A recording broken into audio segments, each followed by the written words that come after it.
I'm Melvin, and in this video, I would like to talk about the importance of your humanity and why it is so necessary and so valuable now. True to the topic, this video is probably a little bit more unscripted than others. And that's mainly because I'm still pretty new at this. So I want to make sure that I hit everything that I intend to hit. And hopefully you don't look at this video and others and say like, oh, well, he scripted this one. But I think that we are in, and I think it goes without saying that we are in a pivotal and transitional and transformative time where so many things are converging and so many things are happening. But I think the thing that is static is that your humanity is necessary. Our humanity is necessary. I think with all of the increased responsibility, the cost of everything going up, the outlets and opportunities that we have for expressing ourselves and kind of sharing ourselves aren't necessarily getting diminished, but the effort that it's taking to do those things is inching up higher and higher and higher. And I think here in the West, I think our societies work to reduce or limit the amount of spaces and opportunities for people to naturally connect. And so, for that and so many other reasons, it's all the more important that we have and experience your humanity. We need you and your raw and sometimes unpolished existence. I think because we're so used to it, we can't recognize or always fully appreciate that you as a human are a portal of mystical magic that we would otherwise not get. And so it's easy to devalue ourselves based on how we're devalued by so many other systems and people, and forget that we as humans are capable of such brilliance, of such magnificence that doesn't necessarily need to be capitalistic or productive or even for the human good. There is stuff that exists just to exist. In that desire and that ability and that interest to create things that wouldn't otherwise exist, that aren't necessarily related to our survival like animals do, we have the potential, the ability to realize a magnificence that could today seem impossible. And so I don't mean to sell you snake oil or say, oh, you're like the next best thing, but you being yourself is the best thing that you can contribute. And listen, I know that is not the easiest thing. In the video, in the card, I talk about my winding journey here and the path and the things I've had to learn about myself, uncover about myself, the host of things I had to let go of and release so I could just exist in a raw human form. And in this state, I feel more vulnerable, I feel more open, I feel more sensitive, I feel more human. But I also feel more in touch with my personal power and capable of navigating all of the tumult and chaos that is in large part planned and intended by whoever's got the purse strings. But in a world where people seek to extend or augment our human capacities with technology or science, and I'm not against technology or science, but I am a strong proponent of being more human. And it's funny because in another video I was saying be less human. But it's really about being a soul embodied in a human vessel, having a human experience, but not considering that human experience to be the limits of what's possible in this human vessel. That is my whole mission and message. And so for me, a big part of my work is reflecting and mirroring people's highest potential and to some degree their shadows, which are essentially the same. So they can reclaim their power and live more full and empowered lives. And the gist and the sense and the awareness that I am left with is that there is no navigating successfully and safely even through these uncertain futures than through our own humanity. If we take the level of impact and influence that humans have over the planet, the Earth story, we are central characters. Like how we tend to the environment, how we engage with animals. Of course, we could die and then the Earth would kind of replenish itself. But I think for the duration of the time that we're on the planet, we are central characters in the story. And so the central role of our story as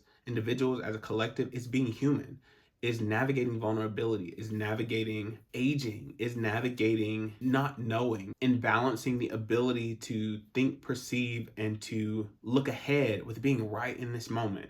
And I think with a tool or threat, depending on how you look at it, like AI, we can discount the value of those characteristics and that particular story and what that means for existence even. It's so funny. I thought about AI the other day and it's like talking about a person. Computers and AI really don't have a need to like do anything. Like most people do what they do because they have to survive. Like you have no body, you have no, you take up little space. I mean, there's a whole thing about servers and whatever, but the human story is managing and navigating the seeming burden of existing, of having physical needs, of taking up space.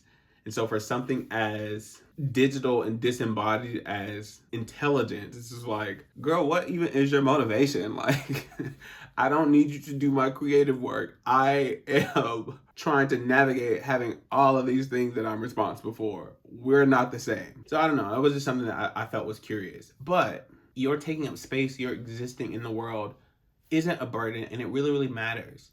Like you are your own collection of interests, of values, of hopes, of dreams, of competencies, of skills that may or may not be fully tapped into and activated, that are not meant to save or largely or widely impact or influence the world, but that in whatever pocket you exist in adds beauty and richness and additional reasons for this experience. Like I think no matter how many times we figure it out collectively or individually of what we're here for, I think there are always more and more colorful answers or new people that become reasons for like living and being and sharing with. So the world doesn't need saving, and certainly not from any particular individual. It primarily needs your humanity. It needs you and me and others sharing what we enjoy, what we think, what we feel. Our greatest contribution to this shared human experience is what we from our own individuality share and offer with the world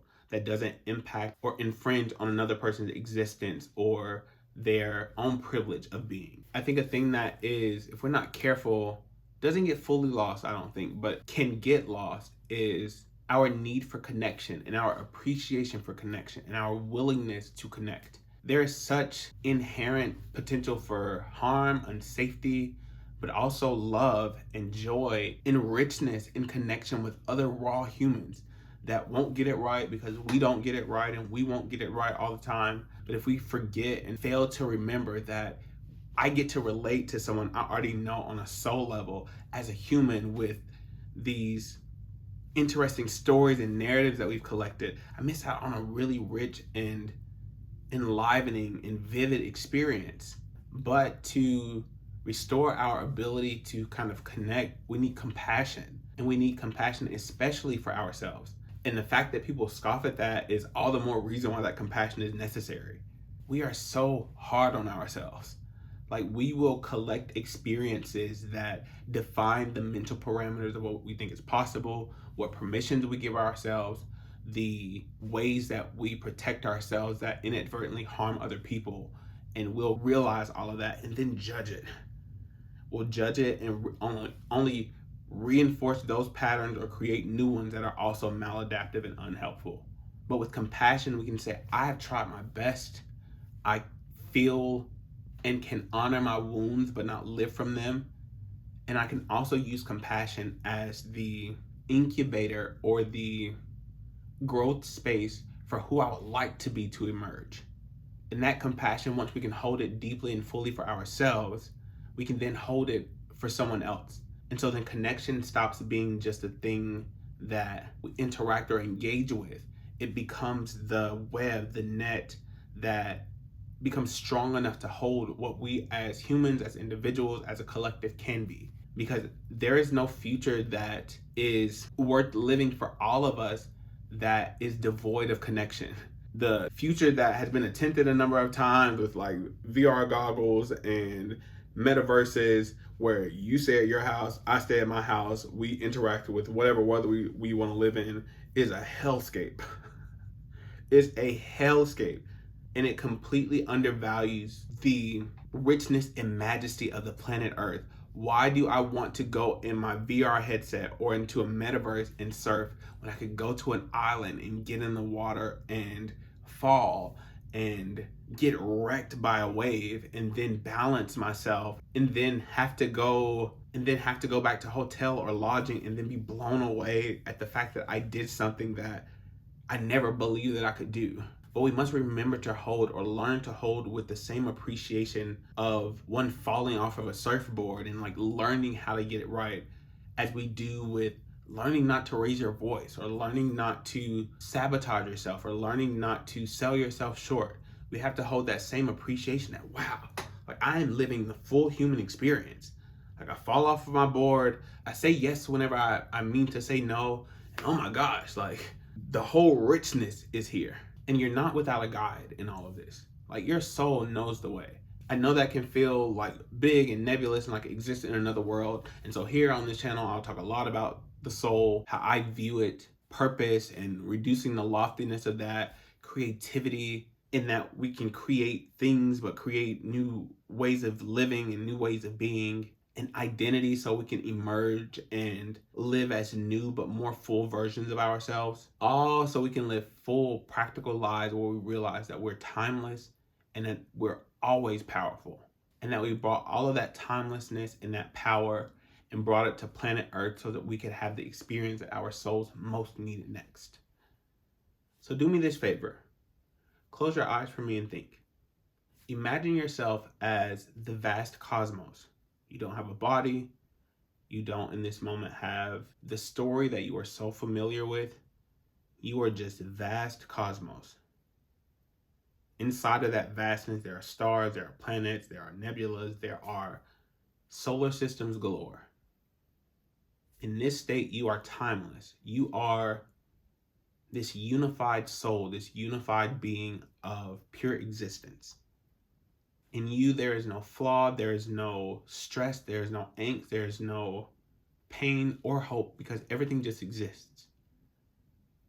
And from this pure existence, you have the opportunity, you get to go to Earth, that glowing blue and green sphere with all of its delights and its pains, its experiences and its challenges, its people and its places, and you get to have a life. What would you enjoy doing? Who would you enjoy being? What patterns or personal challenges would you be most excited to work through and experience the resolution of? What reminders would you create for yourself that you can remember? Oh, I'm the vastness. I'm the vastness parading around as a body. What would you most want to give or to remind people of who are also sharing in this earth experience? If your soul were a multi-season series, what would this episode, this lifetime be about? What would be the conflict and resolution that is worked through in this episode? You, in this current life, already have the conflict and the challenge. Now it's on you to decide what the resolution can and will be for you. Thank you so much for being here. I am so excited to see what emerges from your unique humanity. And I would love it if you left me a comment about how this was for you or how you're generally feeling with all of the changes that are happening. Always your example and foregoing guide. It has absolutely been my pleasure, and I will talk to you in the next one.